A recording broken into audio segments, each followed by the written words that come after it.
fantasy football. Every year I set this league up and I never win. All right, pick the draft order and get things going. Make the call. Don't talk to me like I'm an idiot. This is the best day of my life!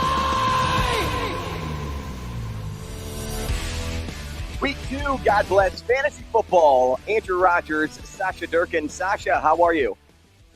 I was told to be quiet. For the rest of the show? Sausha is coming down with something. I got allergies going on. I had strep throat, like the beginnings of it last week. Every time the seasons start to change, like I just get all wonky. So if you see me wiping my nose, just be quiet about it, okay? And I apologize that I sound like a commercial. Yeah. Kleenex, sponsor God Bless Fantasy Football. Right. No, but an actual connection partnership with Trophy Smack. Trophy Smack is the best spot to get your fantasy football trophy. The reason we're plugging them today is they are sending us a fantasy football trophy for God Bless Fantasy Football. We can't wait to see what that looks like when it comes in. We have no idea how they designed it. We have no idea if there's colors, if it's just one solid gold color, if it already has Andrew's name written on it. Like, I don't know what's on it.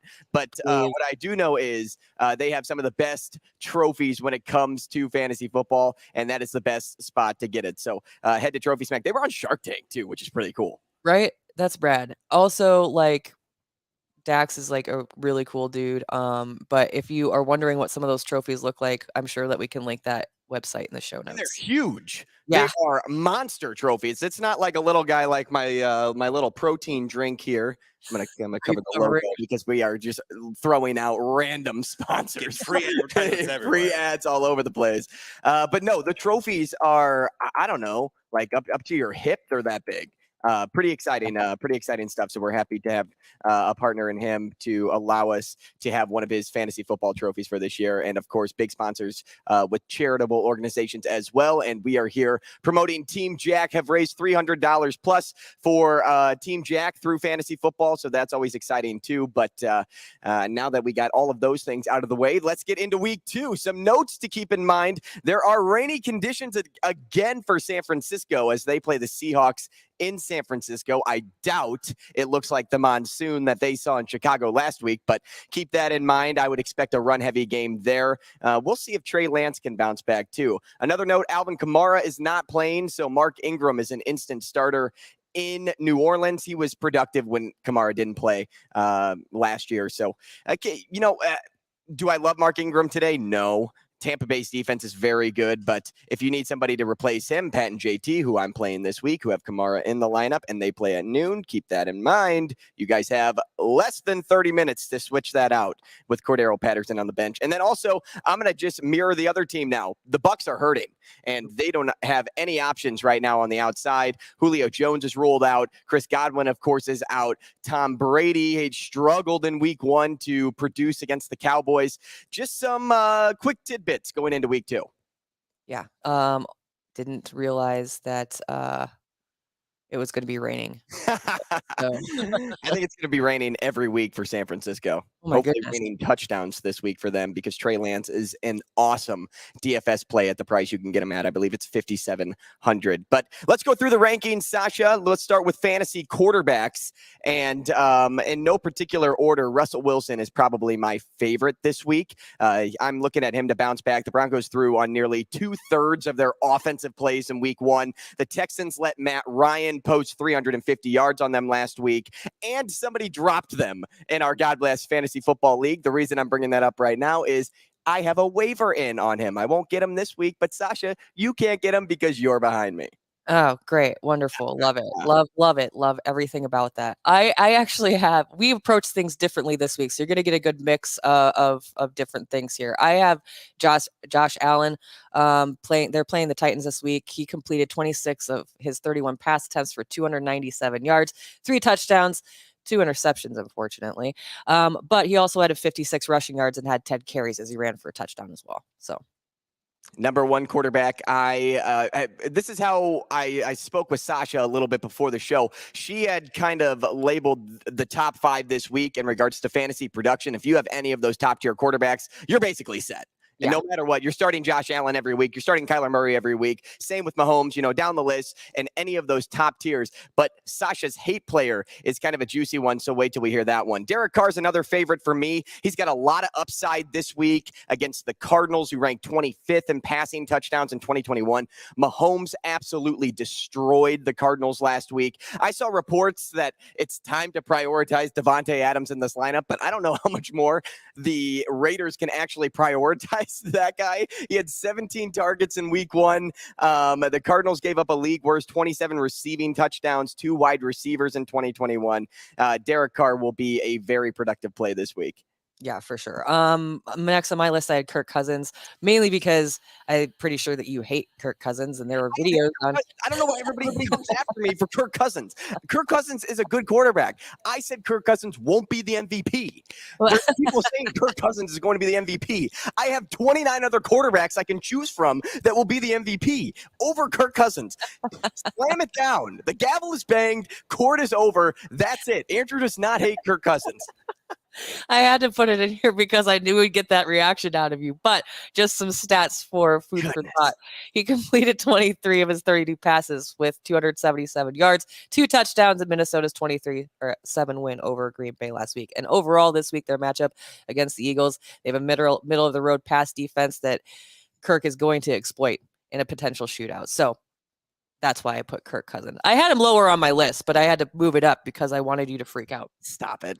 Like I said, this is in no particular order, unless Josh Allen is your number 1. I like Aaron Rodgers this week. Following his last 11 losses, Aaron Rodgers is 11-0 and 11-0 against the spread. So if you are betting today, you're betting on Green Bay. Notice what I'm wearing today. I'll still rep the boys. I'll still rep these colors. But guess what? Unlike Nebraska fans, I don't get my hopes up. For my team, we're going to lose. Wow. We're going to lose. Coming straight for the throat there, dude. Straight for the jugular. Aaron Rodgers has 26 touchdown passes and just 1 interception to total a 112 passer rating following those 11 losses. And Allen Lazard is projected to be back. I can't go against A-Rod, especially at home. Yeah. Touche. Next on my list, I had Kyler Murray. One, because he's my QB, but he completed 22 of his 34 passes for 193 and 2 TDs on Sunday. Also gained 29 yards on the ground, and he didn't turn over the ball, which obviously you want. He finished last week as QB 9 in fantasy, but he managed 5.7 yards per attempt. Joe Burrow, another one, may not have the highest grade coming in facing the Cowboys defense, as we saw Tom Brady struggled against that defense last week. But Burrow's the type of guy that holds a vengeance, and he looks cool, calm, collected whenever he does an interview, whenever he steps on the field. But man, on the inside, that dude is taking his performance personally right now. The boys gave up 21.1 points per game last season. It was the 7th best, but I just think Joe Burrow is just an absolute dog. He's going to show out today. I have placed a bet for Jamar Chase, T. Higgins, and Joe Mixon to have touchdowns today. I just think the Bengals are about to destroy the Dak Prescott-less Cowboys.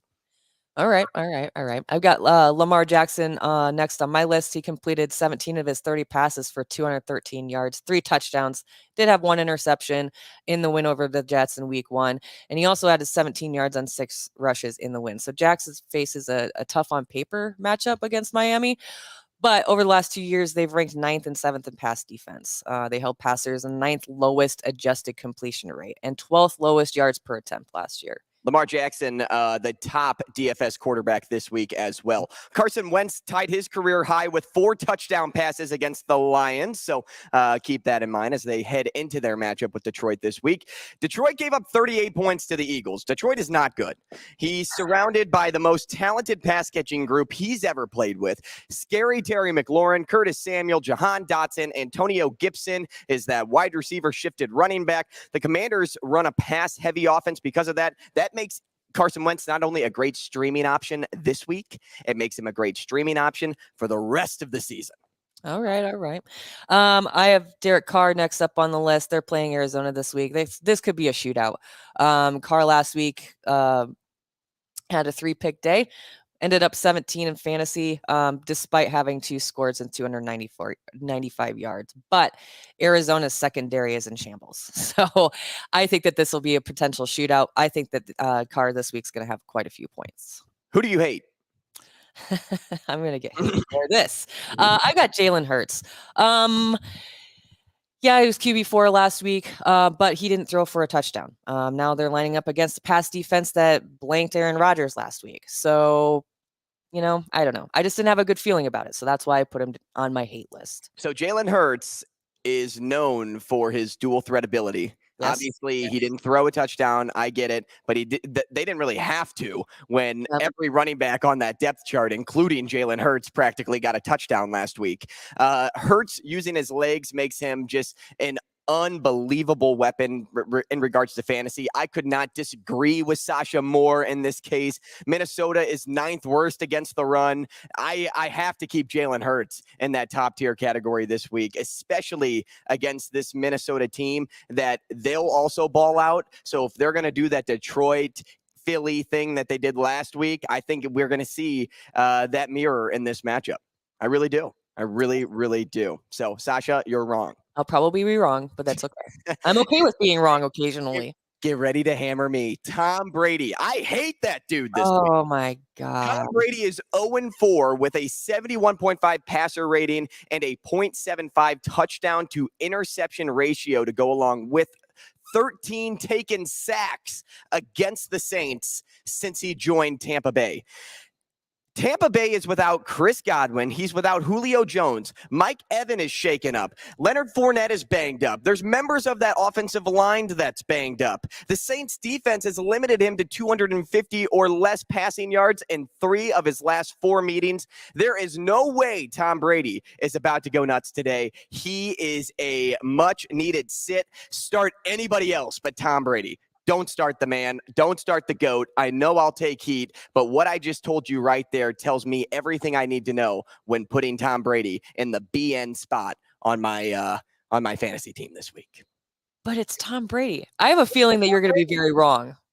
It is Tom Brady. Every stat points to Tom Brady having a horrific week. And I am a huge stat guy, so I'm going to follow that trend. I got to stick with my guns. I have to stick with Tom Brady not having a good week. On to fantasy running back. Sausha, who do you like? I've got, again, we approach these things differently this week. That's why you come here, right? Jonathan Taylor. Taylor destroyed week 1 with 35 touches, 175 total yards, and played 74.7 of the snaps. After game 1, he was 54% on the route participation mark. So I don't know. It's Jonathan Taylor. You start him every time. JT and the Indianapolis Colts are very much hurting in the wide receiver category this week. Antonio Gibson, I absolutely adore this week. The Lions defense, I was just talking about him with Philly. I don't need to keep rubbing that in, but 4 rushing touchdowns in week 1. Gibson compiled 130 yards from scrimmage last week. He's one of the wildest fantasy afterthoughts this year. Gibson, I can't remember what he was 2 years ago, but he was definitely a guy that was taken in the 3rd, maybe 4th round. I think people were drafting Antonio Gibson closer to 6th, 7th round this year. Don't quote me on that, but he definitely fell in ADP because of the fumbles. But he reminded everybody that he is still Christian McCaffrey's understudy when it comes to being a productive running back in Ron Rivera's offense. He's the unquestioned lead back. He will have a big day today against Detroit, no doubt. Antonio Gibson is in my flex this week. That's how good my running backs are. Wow. Look out, Pat and JT. Subtle flex. NoBigDeal.com. I've got Saquon Barkley, obviously led the way for all running backs in week 1 with 30.4 fantasy points. That's why I freaking lost last week against that Titan D that was first against fantasy running backs in 2021. The Panthers allowed 3rd most points in fantasy in week 1, so I feel like Barkley's going to have a very good chance to have another gigantic performance. Next on my list, Cordero Patterson against the Rams. May not be the juiciest matchup, but he is projected 58 yards and a touchdown. The Rams defense may cause you to deter, like I said, but the lack of healthy backs in that offense, Damian Williams is out. That means Cordero is at the top of my list, and he's going to keep producing like he did last week. This is what they did to him last year. They gave him so many reps. Okay, they gave him Najee Harris reps. And he just couldn't handle the workload late into the season. But that's what they're doing again this year. They're doing the same thing they did to him last year, but he ate for like the first 5 or 6 weeks last year. So I'm going to keep riding this guy because he's going to have to do something on the ground in order to change up the approach with Marcus Mariota against that pass defense in LA. He set career highs last week in rushing yards and carries.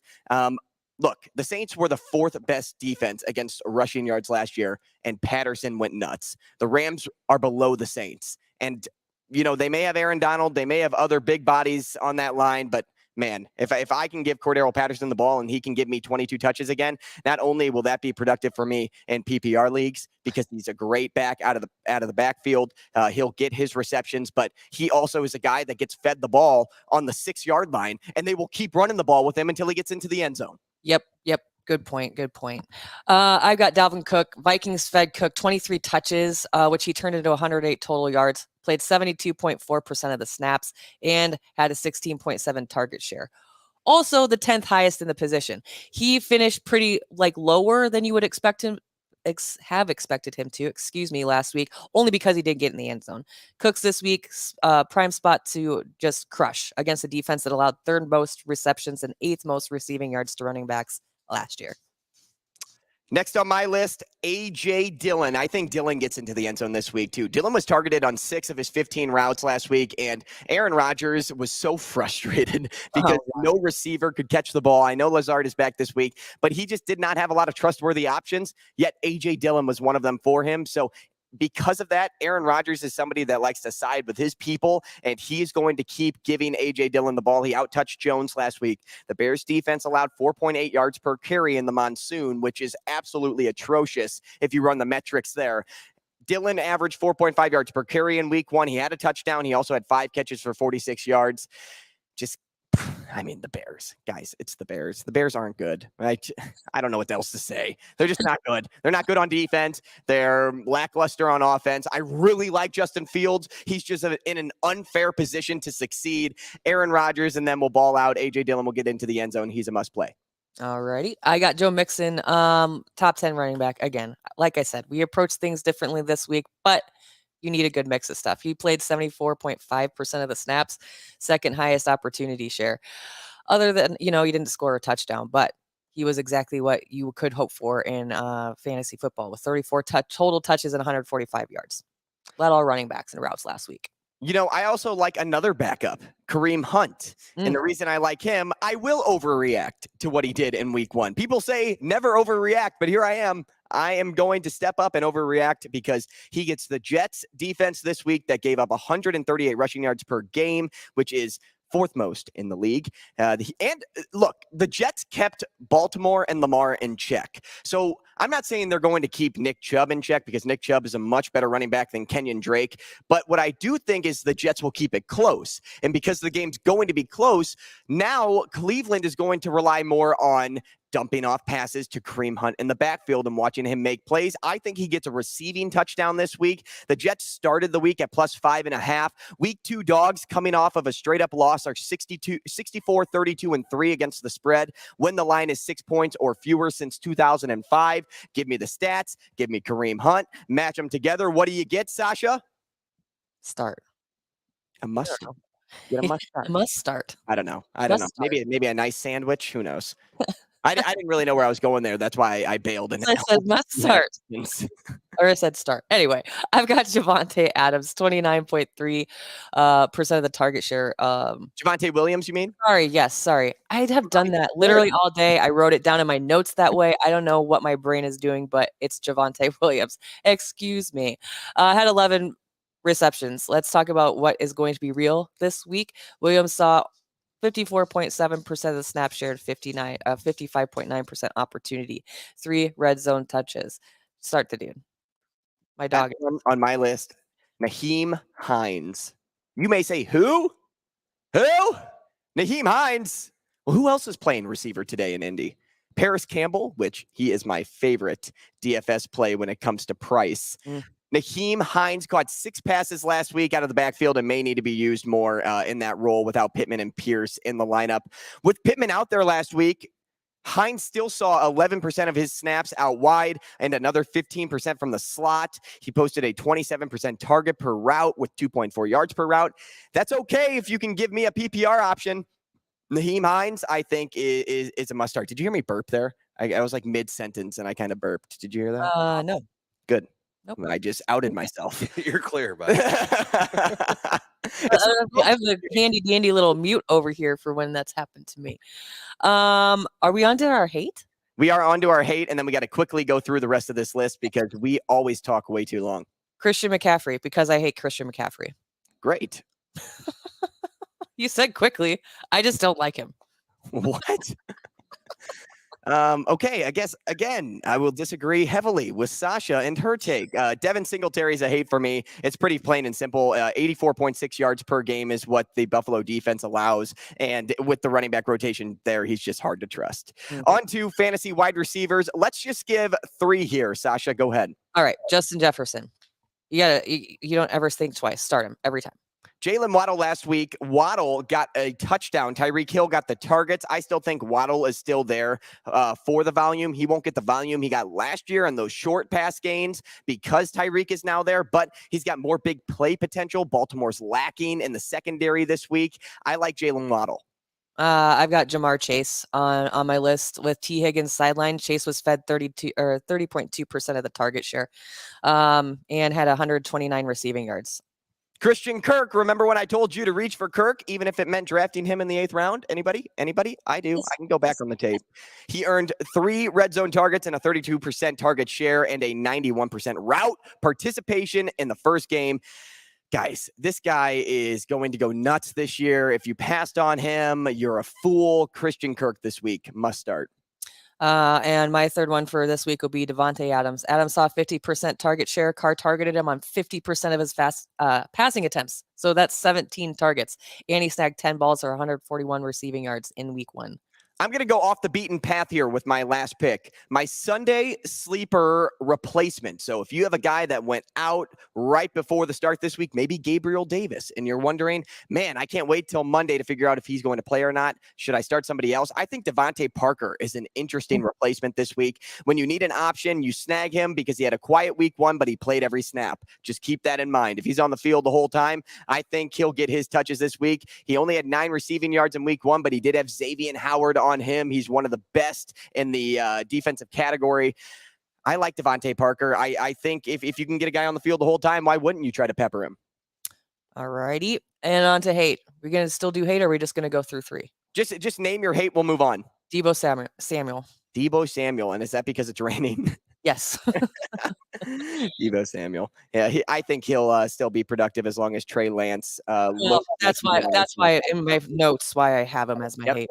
Deontay Johnson is somebody that I don't like this week, opposed to what everybody else says. I think there's just too many options out there for Mitchell Trubisky. I know that he has some value in PPR formats, but this is a Patriots defense that allowed 187 passing yards per game, which is the 2nd lowest total in the league. Also, keep this in mind. I'm on the Patriots under in this game. Patriots road unders are 33-16 since 2016. So if they're not going to score more than 40 points collectively between the two teams, I'm not going to bank on Deontay Johnson to get into the end zone. You only can really bank on him getting his target share. That will probably happen, but he may only end up with 50 yards. All righty. Fantasy tight ends, give me 2, and then let's go to hate. Darren Waller. I cannot talk today. Devontae Adams' main running mate last week. Darren Waller finished as tight end 9 in fantasy, but he also had 17.6 of target share and 16.3 of the team's air yards. Travis Kelce also dusted the Cards last week, so I have Waller as the same up there. Next. Let's see. TJ Hawkinson. TJ Hawkinson. 7th highest target share, 18.9 amongst tight ends last week, and secured his only red zone target, but he would have landed inside the top 12. I like Dalton Schultz. He's one of 4 tight ends to run a route on at least 90% of their offensive dropbacks in week 1. When Cooper Rush started his 1 week last year, he fed 2 guys, Amari Cooper and CeeDee Lamb. 1 guy is still on that team. Now you have to find that safety valve. And the excellent safety valve is Dalton Schultz. And since he allowed over 100 yards to tight ends last week, he's proven that he can be productive. I think Cooper Rush feeds him more than he did last year. That's who I had on my list as well. And Kyle Pitts. It's actually not that bad. I don't disrupt that one at all. I'm not going to just butt myself into this conversation because I don't love Kyle Pitts this week either. He's still searching for his first touchdown in an NFL uniform, I believe. Yes. He may have had one last year. No, I think you're right. I don't think he's had one. Stat check me while I give my hate player. Tyler Higbee. I can't ever get behind Tyler Higbee. I know he is a plus play this week, but look, Robinson will get involved more. You're not going to pay the guy all that money and not feed him the football. The squeaky wheel gets the grease, right? So stop it with all of these racial microaggressions about Stafford. He's going to give Allen Robinson the football. I know Twitter was just trying to ruffle some feathers, but can we just stop it? Like, let the guys play football. Let them get the production that comes, whether he's open, whether he's not. He'll find a way to get Allen Robinson the ball, and I know the Rams will because, like I said, you're not going to pay the dude all that money and not throw him the football. 1,000%. Fantasy defenses, Sausha, give me two, and then today, Junior, and then we'll get into some start-sit questions. Bills only allowed 10 points while forcing 3 turnovers and sacking Matthew Stafford. I cannot talk today. Woohoo! Live. Matthew Stafford 7 times. I like Green Bay this week, and, I've already talked about how much I don't like my Bears this week, so I don't need to go any more into that. Aaron Rodgers owns the Bears. He may be a minority owner in that team now. Yeah. He really may. They may just give him some share of the team because of how much he just kills us.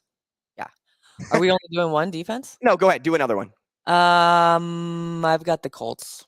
Okay. Why? 3 sacks, forcing 2 fumbles. Obviously, both of which were recovered in teams 2020 in the tie against the Texans. But I thought that they did well. They managed to give offense repeated chances in the fourth quarter to rally.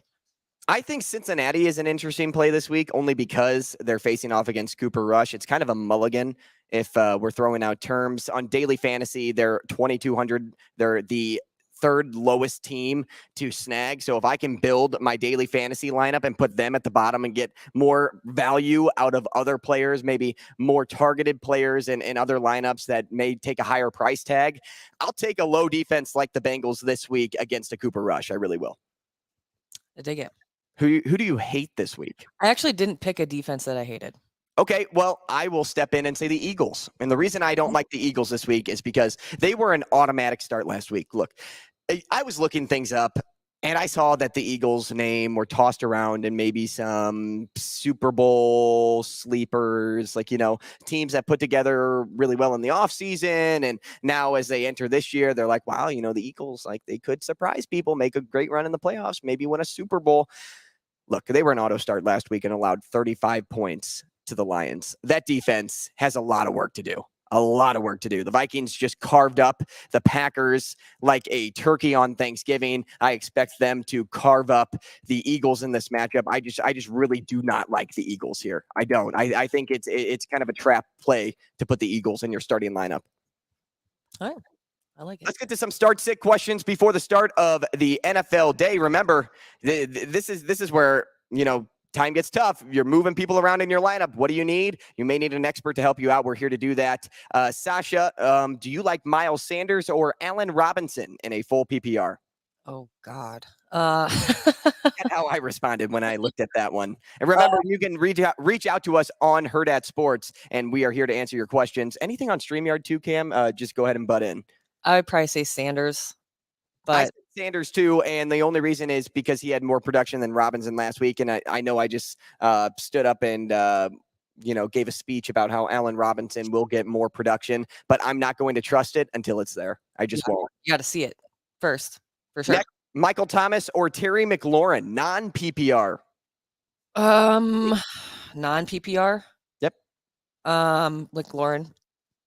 I like Scary Terry too, and I wish you were going to go the other route so I could argue you, but I don't get to do that here. I just like the way Carson Wentz has been playing. I'm high on him this week. I think he's a great DFS start too if you need a good quarterback at a good price. And Terry McLaurin, he'll just continue to eat, and he doesn't need the receptions to eat. I think last week he had a 27-yard touchdown catch, so that's what you're looking for in non-PPR leagues.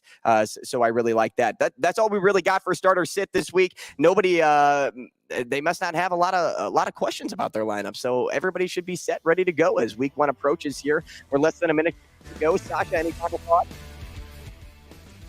I think the music's playing, so I probably come in light. But no, I hope everybody does as well as they can with their lineups this week. Good luck.